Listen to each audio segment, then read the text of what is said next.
যে বিএনপি এবং জামায়াতের মধ্যে কি হবে, একটা হাট্টাহাটি হবে। ইসলাম কিন্তু দেশ চালায় নাই, অন্য দলের লোকরা যাতে না করতে পারে এই জন্যই তো একটা দল ক্ষমতায় আসা। ইউনিয়নে কি থাকবে, একটা ক্যাম্প থাকবে, 10 জন সেনাবাহিনী থাকবে।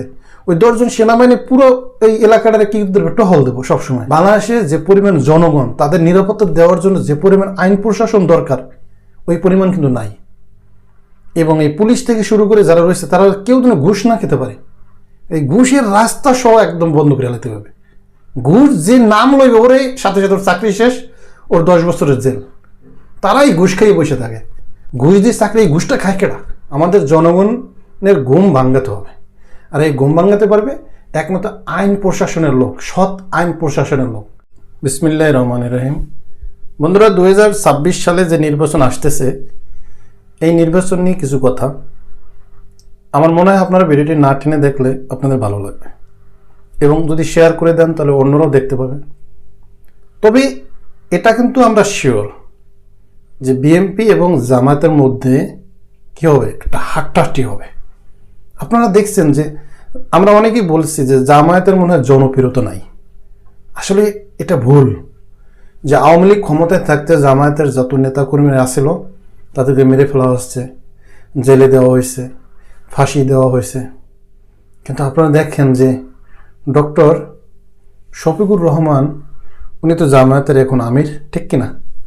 উনি কত সুন্দর করে কথা বলে, কিন্তু এই কথা যে সুন্দর করে বলে, এখন ক্ষমতায় আসলে ওনার কথায় কতটুকু রস থাকবে এবং দেশের জন্য কতটুকু কাজ করবে, আমাদের দেশের যে মা বোনরা আছে তারা কতটুকু নিরাপদে থাকবে, মানুষ তার হক বুঝে পাইবে। তারপরে মানে ছোট থেকে বড়, গরিব থেকে ধনী, সবার ক্ষেত্রে আইন কিভাবে সমান হবে। বাংলাদেশে ধর্ষণ হবে না, চুরি হবে না, ডাকাতি হবে না, কেউ ব্যবসা করতে চাইলে করতে পারবে, তাকে চাঁদা দিতে হবে না, চাঁদাবাজিরা থাকবে না। এই কাজগুলি যদি আমরা এই কাজগুলি থেকে যদি আমরা বিরত থাকতে চাই বা এই কাজগুলি যদি আমরা দমন করতে চাই, তাহলে কিন্তু এই ডক্টর শফিকুর রহমানকে একবার হলো আপনাদের চান্স দেওয়া উচিত। আজকে দেখেন এক একটা এলাকায়, এক একটা মহল্লায় কত মানুষ বসবাস করে, সেখানে কয়জন নেতা আছে। ওই এলাকার মানুষ যদি ঝাঁপাইয়ে পড়ে, তারা যদি ভোট দিয়ে একবার দেখে যে জামায়াতকে ক্ষমতায় আনলে, এই ইসলামকে ক্ষমতায় আনলে আমাদের দেশটা কীরকমের চলে।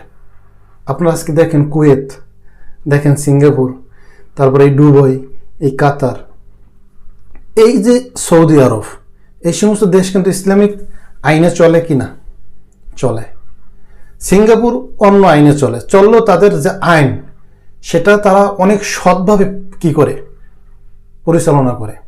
আপনারা দেখবেন বাইরে বিভিন্ন দেশ যে ইহুদি খ্রিস্টান এদের দেশ রয়েছে, তারা হচ্ছে কি ইহুদি, তারা খ্রিস্টান, তাদের ধর্ম, কিন্তু তাদের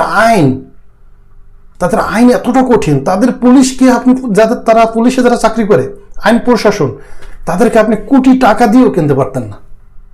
তারা এতটা সৎ।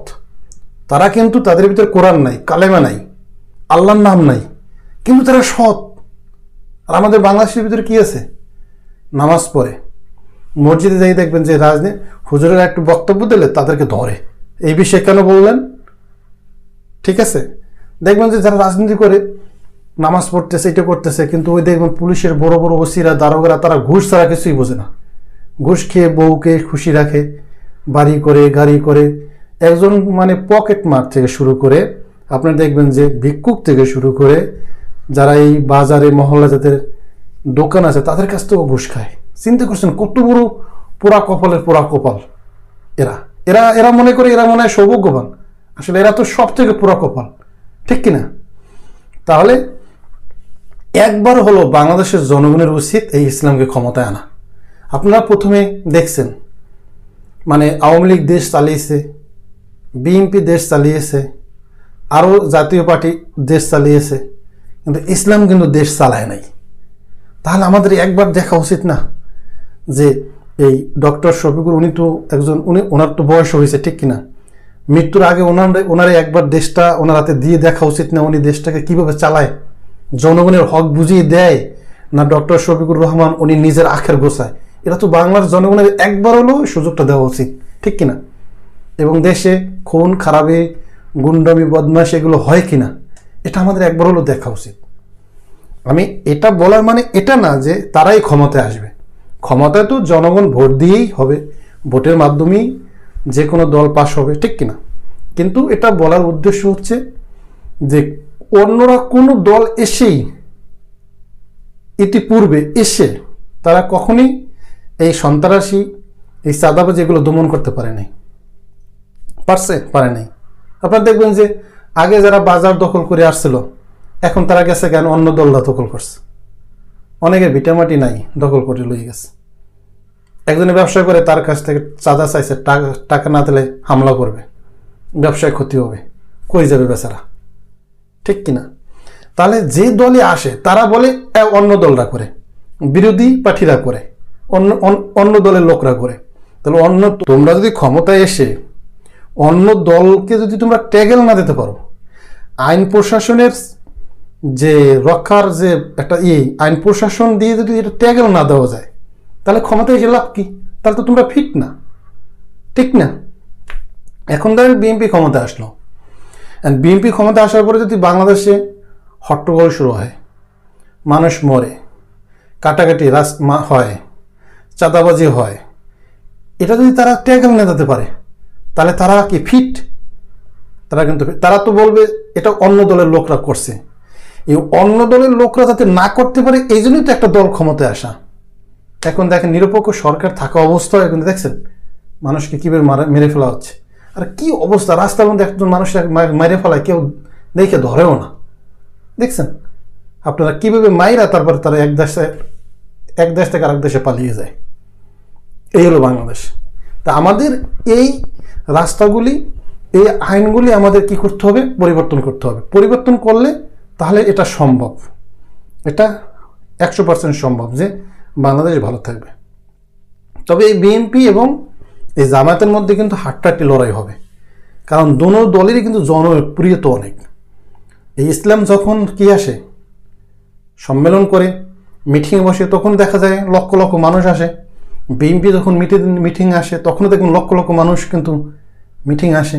তাহলে দোনো দলেরই কিন্তু জনপ্রিয়তা আছে। এখন এই দোনো দলের ভিতরে যে দলই জিতুক না কেন আমাদের কিন্তু এক হয়েই কিন্তু দেশের জন্য কাজ করতে হবে।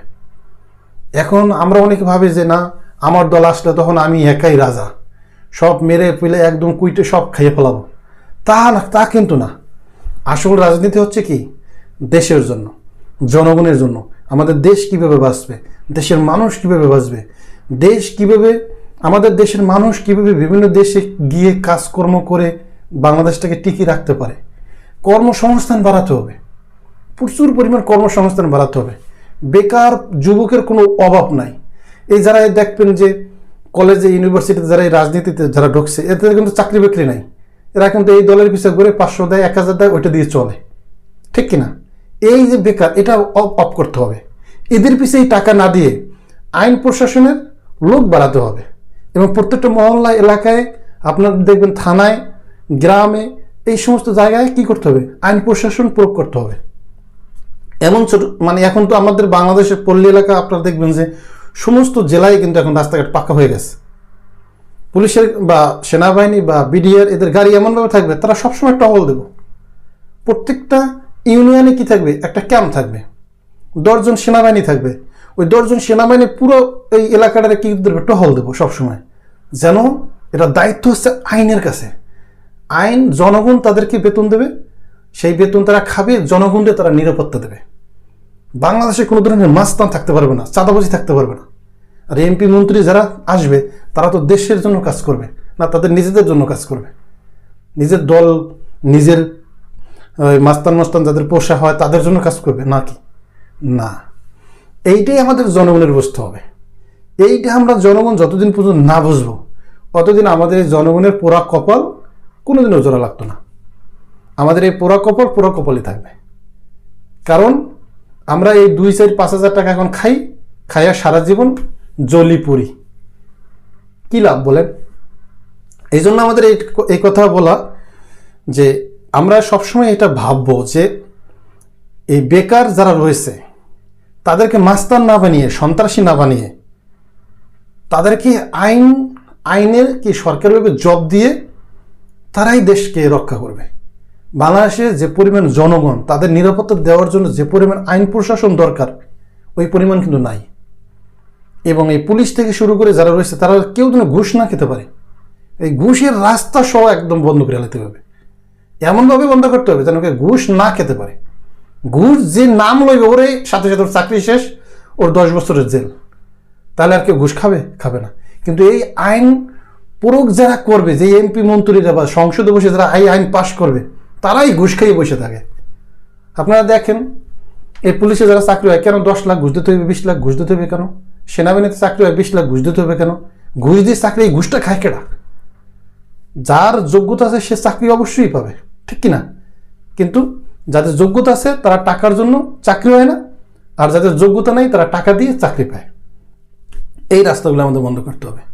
এই নোংরা পলিটিক্স, নোংরা যা আছে সব বন্ধ করতে হবে। তাহলেই দেখবেন বাংলাদেশ ঘুরে উঠে দাঁড়াবে। বাংলাদেশে প্রচুর পরিমাণ কর্মসংস্থান হবে, বাংলাদেশের মানুষ ভালো থাকবে, বিশ্বের সমস্ত দেশ চেনবে। তখন বিশ্বের বিভিন্ন বাঙালিরা এমন কাজ করতে পারে, এমন ভালো ভালো কাজ করতে পারে, তারা বিশ্বের বিভিন্ন দেশে তারা ভিসা পাবে, তাদের যেতেও অনেকটা সহজ হবে। আর এখন তো সবাই জানে বাঙালিরা চোর, ডাকাইত, ছিনতাইকারী, ধর্ষণকারী। এখন তো ভিসাও বন্ধ করে দিচ্ছে সব দেশ থেকে, অনেক দেশ থেকে ভিসা হবে না। চিন্তা করছেন? কপাল পড়তেছে কাদের? আমাদের দেশেরই কিন্তু। তাই আমাদের দেশের জনগণ যতদিন পর্যন্ত তাদের ঘুম না ভাঙবে, অতদিন পর্যন্ত কিন্তু এটা ঠিক হবে না। আমাদের জনগণের ঘুম ভাঙাতে হবে। আর এই ঘুম ভাঙাতে পারবে একমাত্র আইন প্রশাসনের লোক, সৎ আইন প্রশাসনের লোক।